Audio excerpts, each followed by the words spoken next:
warahmatullahi wabarakatuh.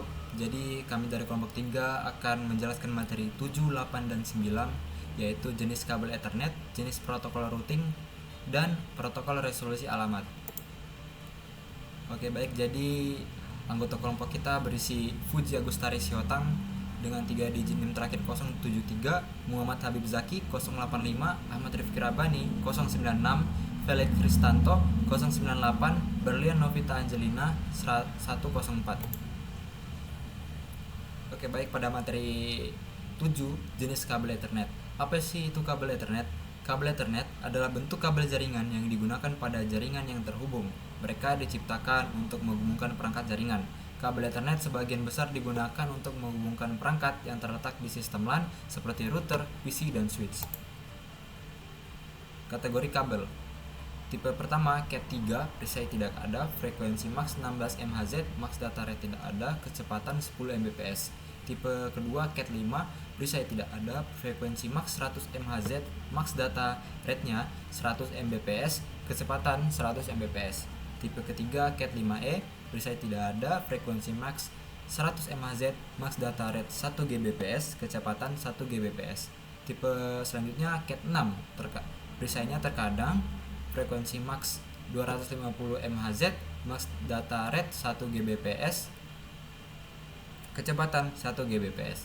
Selanjutnya Cat 6A, perisai terkadang, frekuensi maxnya 500 MHz, max data rate-nya 10 Gbps, kecepatannya 10 Gbps. Selanjutnya tipe Cat 7, perisainya ya ada, frekuensi max 600 MHz, max data rate 40 Gbps, kecepatannya 10 Gbps.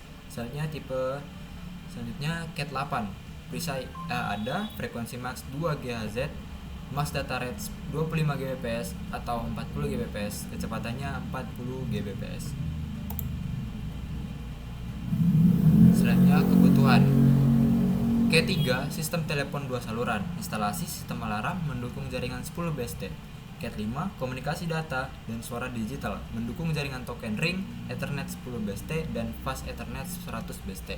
Cat 5e, untuk instalasi di ruangan kecil. Cat 6, komunikasi data dan suara digital, mendukung jaringan gigabit Ethernet dan 10G Ethernet dengan panjang hingga 55 meter.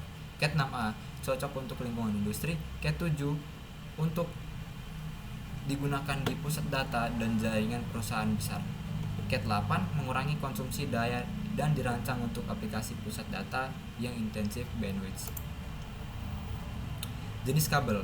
Kabel serat optik terdiri dari kaca tengah dan berbagai lapisan bahan pelindung yang melindunginya. Kabel ini menawarkan kemampuan untuk mengirim sinyal dengan jarak yang lebih jauh sehingga cocok untuk lingkungan yang sering terkena gangguan listrik. Jenis kabel serat optik. Yang pertama, serat mode tunggal atau SMF. Kabel serat optik jenis ini hanya menggunakan satu sinar cahaya untuk membawa data, digunakan untuk kabel jarak yang lebih jauh. Yang kedua, serat multimode atau MMF. Jenis serat optik ini menggunakan banyak sinar cahaya untuk membawa data, less mahal dibandingkan SMF.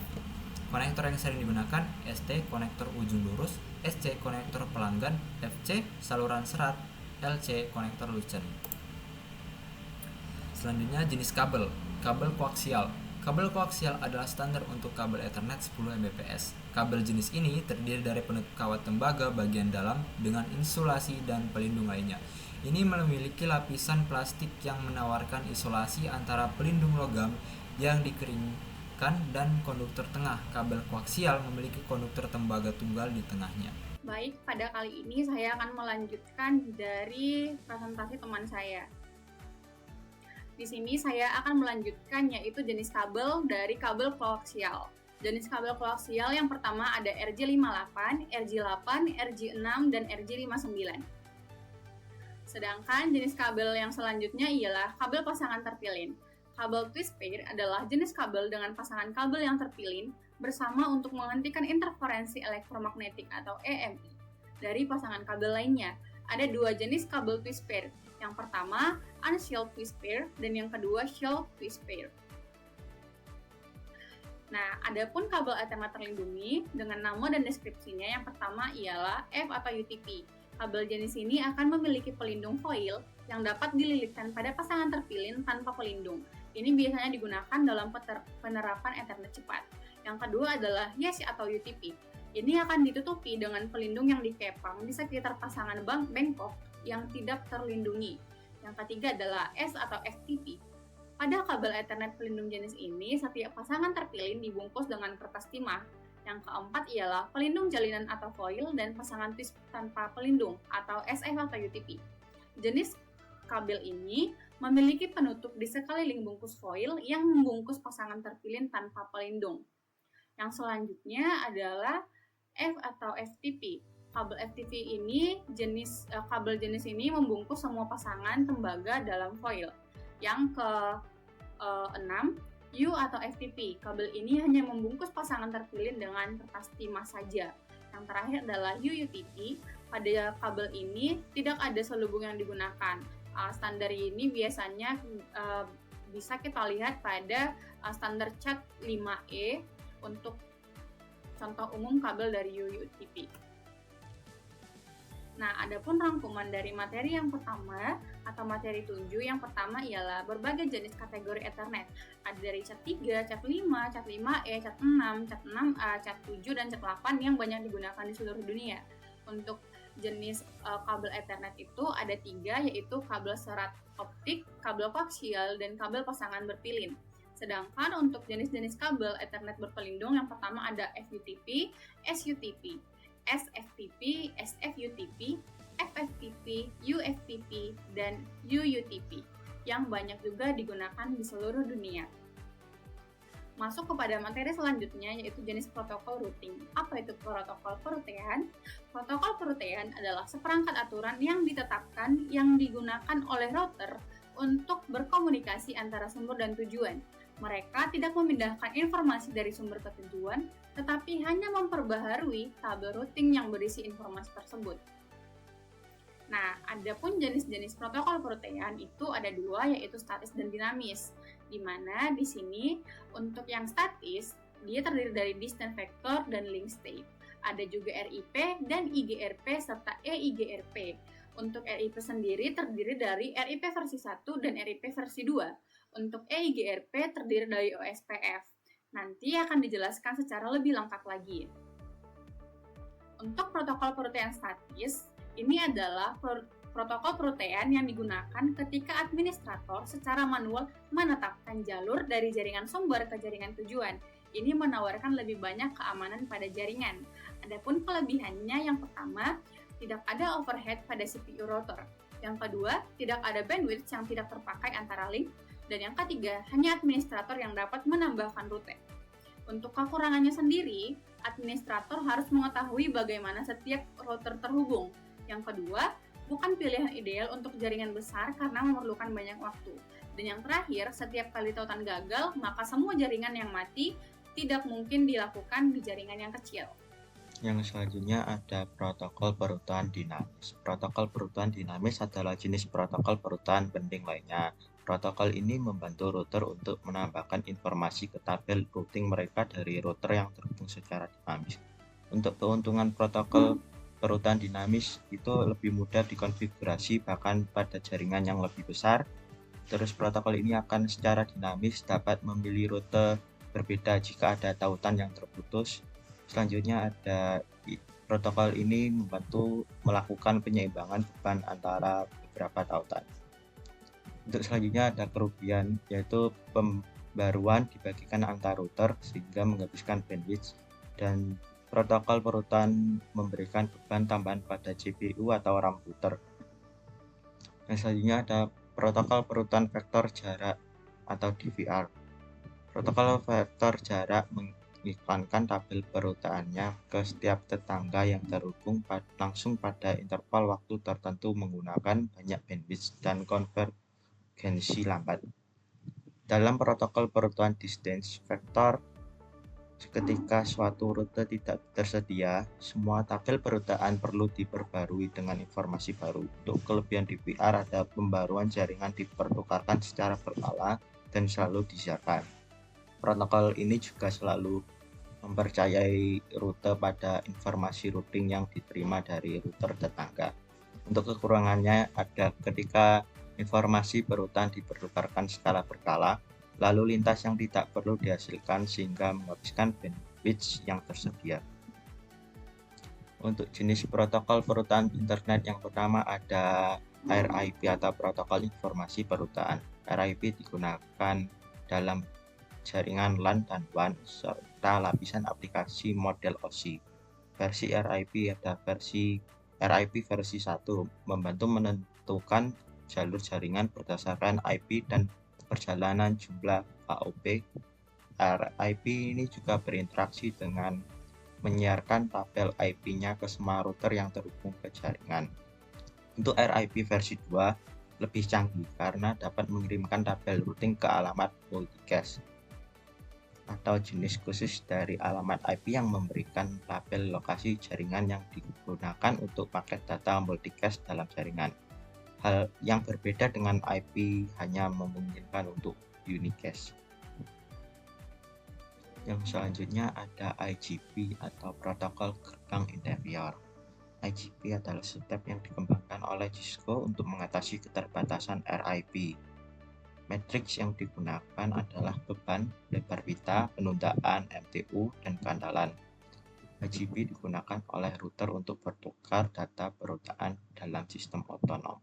IGP adalah protokol yang ideal untuk ukuran jaringan yang lebih besar karena disiarkan setiap 90 detik dan memiliki jumlah lompatan maksimal 255.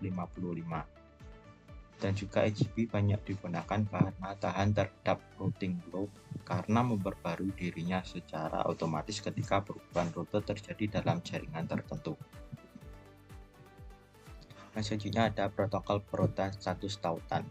Link State Protocol mengambil pendekatan unit untuk mencari jalur routing terbaik. Dalam protokol ini, rute dihitung berdasarkan kecepatan jalur menuju tujuan dan biaya sumber daya.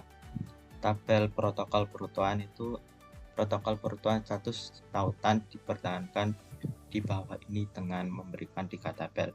Yang pertama tabel meja tetangga. Tabel ini berisi informasi tentang tetangga router saja. Misalnya kedekatan sudah terbentuk. Selanjutnya ada tabel topologi. Tabel ini menyimpan informasi tentang keseluruhan topologi. Misalnya berisi rute terbaik dan cadangan ke jaringan tertentu yang diiklankan. Yang terakhir ada tabel perutaan. Tabel jenis ini berisi semua rute terbaik ke jaringan yang diiklankan.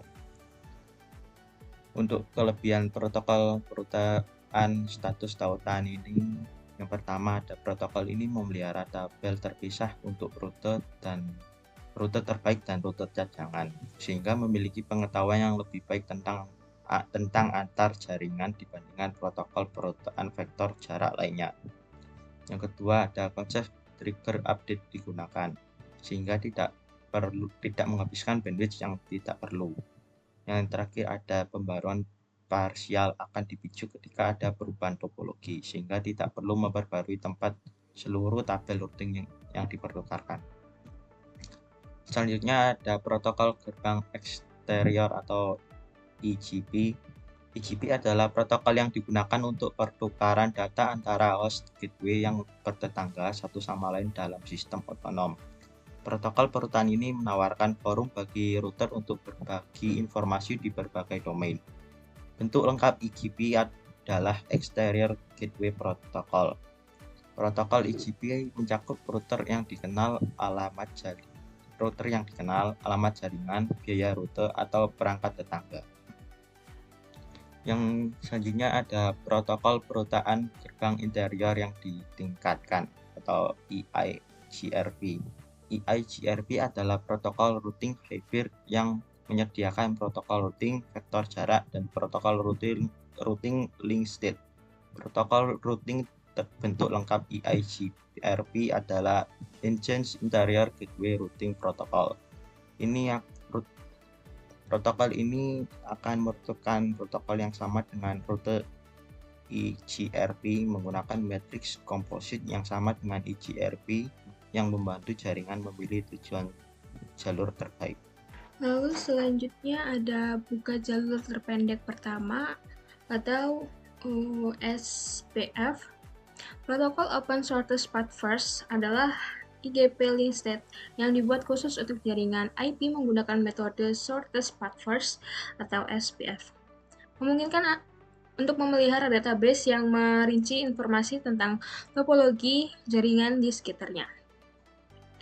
Ini juga menggunakan algoritma Dijkstra atau algoritma jalur terpendek, proses yang memiliki waktu eksekusi terkecil dipilih untuk eksekusi berikutnya untuk menghitung ulang jalur jaringan ketika topologinya berubah.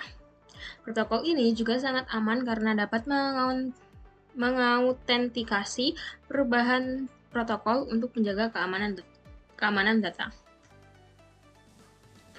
Selanjutnya ada protokol routing distance vector dan link state.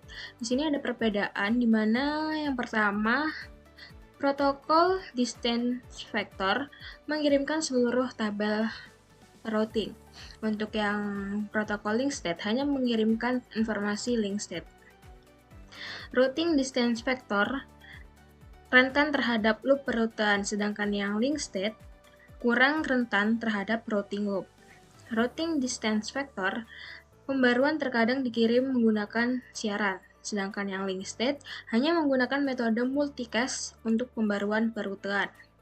Routing distance vector konfigurasinya mudah, sedangkan yang link state sulit untuk mengkonfigurasi protokol perruteuan.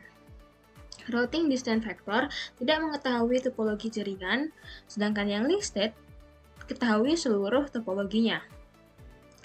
Routing distance vector contohnya RIP, IGRP. Kalau yang link state contohnya USPF, ISIS.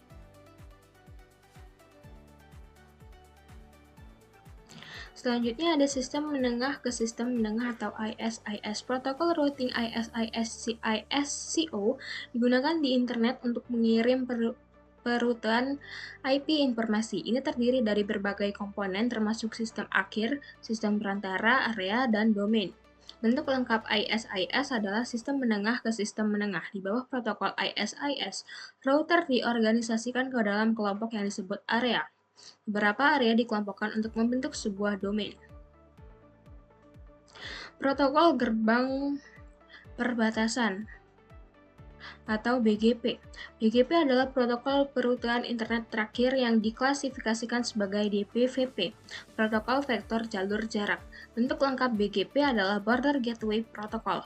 Jenis protokol perruteuan ini mengirimkan data tabel router yang diperbarui ketika ada perubahan. Oleh karena itu, tidak ada penemuan otomatis perubahan topologi yang berarti pengguna perlu mengkonfigurasi BGP secara manual. Lalu ada tujuan protokol routing. Yang pertama, memungkinkan pemilihan jalur yang optimal. Yang kedua, menawarkan perruteuan bebas loop. Yang ketiga, konvergensi cepat. Yang keempat, minimalkan lalu lintas pembaruan. Yang kelima, mudah dikonfigurasi. Yang keenam, beradaptasi dengan perubahan. Yang ketujuh, bersisik hingga ukuran besar. Yang kedelapan, kompatibel dengan host dan router yang ada. Yang kesembilan, mendukung panjang variabel. Selanjutnya ada protokol perruteuan berkelas dan protokol perruteuan tanpa kelas. Protokol perruteuan berkelas tidak pernah mengirimkan detail subnet mask selama pembaruan perruteuan, sedangkan protokol perruteuan tanpa kelas dapat mengirimkan informasi subnet mask IP saat melakukan pembaruan perruteuan. RIP V1 dan IGRP adalah protokol berkelas. Kedua protokol ini berkelas karena tidak menyertakan informasi subnet mask. Sedangkan RIP V2, OSPF, EIGRP, dan ISIS adalah semua jenis protokol perruteuan kelas yang memiliki informasi subnet mask dalam pembaruannya. Selanjutnya materi ke-9 yaitu protokol resolusi alamat. Apa itu ARP atau protokol resolusi alamat? Protokol resolusi alamat adalah protokol penting lapisan jaringan dalam model OSI yang membantu menemukan alamat MAC atau kontrol akses media berdasarkan alamat IP sistem. Tugas utama ARP adalah mengubah alamat IP 32 bit untuk IPv4 menjadi alamat MAC 48 bit. Lalu, yang selanjutnya bagaimana protokol resolusi alamat atau ARP bekerja? Oke, jadi di sini ada host P menyelesaikan alamat protokol untuk host U untuk pesan protokol dari aplikasi di P yang dikirim ke U. P tidak menyelesaikan alamat protokol untuk host U. Dengan menggunakan lapisan internet, host P melakukan pengiriman ke host U dengan routing melalui T1 dan T2. Host P melakukan pengiriman ke host U dengan routing melalui T1 dan T2. Host P menyelesaikan alamat perangkat keras T1. Lapisan jaringan pada host P meneruskan paket yang berisi alamat protokol tujuan U untuk pengiriman ke T1. T1 mengirimkan paket ke T2 yang selanjutnya meneruskan paket tersebut ke host U. Baik, selanjutnya yaitu istilah ARP yang penting. Yang pertama yaitu tembolok ARP. Setelah menyelesaikan alamat MAC, ARP mengirimkan ke cache yang disimpan dalam tabel untuk referensi di masa mendatang. Komunikasi selanjutnya dapat menggunakan alamat MAC dari tabel. Istilah selanjutnya yaitu batas waktu cache ARP. Ini adalah waktu di mana alamat MAC di cache ARP dapat berada. Istilah berikutnya yaitu permintaan ARP, yaitu menyiarkan paket melalui jaringan untuk memvalidasi apakah kami menemukan alamat MAC tujuan atau tidak. Istilah yang terakhir yaitu tanggapan atau balasan ARP. Ini adalah respons alamat MAC yang diterima sumber dari tujuan, membantu komunikasi data lebih lanjut. Selanjutnya yaitu metode resolusi alamat. Ada 3 teknik yang digunakan untuk tujuan ini. Yang pertama yaitu pencarian tabel, kedua dinamis, dan yang ketiga komputasi bentuk tertutup. Berikutnya yaitu jenis dari ARP. Di sini ada 4 jenis protokol resolusi alamat. Yang pertama proxy ARP, ARP yang cuma-cuma, ref hapus ARP, dan ARP terbalik. Kemudian tajuk dari ARP yaitu jenis perangkat keras. Ini adalah 1 untuk Ethernet. Berikutnya jenis protokol. Ini adalah protokol yang digunakan pada lapisan jaringan. Berikutnya panjang alamat perangkat keras. Panjangnya dalam byte, sehingga menjadi 6 untuk internet. Berikutnya panjang alamat protokol, nilainya adalah 4 byte. Berikutnya Opera Code Tion menunjukkan bahwa paket tersebut adalah permintaan ARP atau respons ARP. Berikutnya alamat perangkat keras pengirim, ini adalah alamat perangkat keras dari node sumber. Selanjutnya alamat protokol pengirim, ini adalah alamat lapisan 3 dari node sumber. Berikutnya target alamat perangkat keras, ini digunakan dalam permintaan RARP yang responsnya berdampak pada perangkat keras tujuan dan alamat lapisan 3. Dan yang terakhir yaitu target alamat protokol, ini digunakan dalam permintaan ARP ketika respons membawa alamat lapisan 3 dan perangkat keras tujuan. Selanjutnya yaitu keuntungan dari menggunakan ARP. Jika Anda menggunakan ARP, maka alamat MAC dapat dengan mudah diketahui jika Anda mengetahui alamat IP dari sistem yang sama. Not akhir tidak boleh dikonfigurasi untuk mengetahui alamat MAC. Itu dapat ditemukan pada saat dibutuhkan. Tujuan ARP adalah untuk mengaktifkan setiap host di jaringan yang memungkinkan Anda membangun pemetaan antara alamat IP dan alamat fisik. Kumpulan pemetaan atau tabel yang disimpan di host disebut tabel ARP atau cache ARP. Selanjutnya yaitu kesimpulan dari materi yang dibawakan oleh kelompok kami, yaitu protokol ARP yang membantu menemukan alamat MAC berdasarkan alamat IP sistem. Istilah ARP yang penting adalah yang pertama ARP cache, yang kedua ARP cache timeout, yang ketiga permintaan ARP, dan yang keempat respon atau balasan ARP. 3 jenis teknik resolusi ARP adalah yang pertama pencarian tabel, kedua dinamis, dan yang ketiga komputasi bentuk tertutup. Protokol ARP yang penting yaitu pertama proxy ARP, yang kedua ARP gratis, yang ketiga reverse ARP, dan yang keempat ARP terbalik. Komponen header ARP adalah 1 tipe perangkat keras, 2 tipe protokol, 3 panjang alamat perangkat keras, 4 panjang alamat protokol, 5 alamat perangkat keras pengirim, 6 alamat protokol pengirim, 7 target alamat perangkat keras, dan yang ke-8 target alamat protokol. Ini adalah referensi yang digunakan oleh kelompok kami. Dan sekian dari presentasi kelompok kami. Saya akhiri, mohon maaf jika ada kesalahan. Wabillahi taufiq wal hidayah. Wassalamualaikum warahmatullahi wabarakatuh.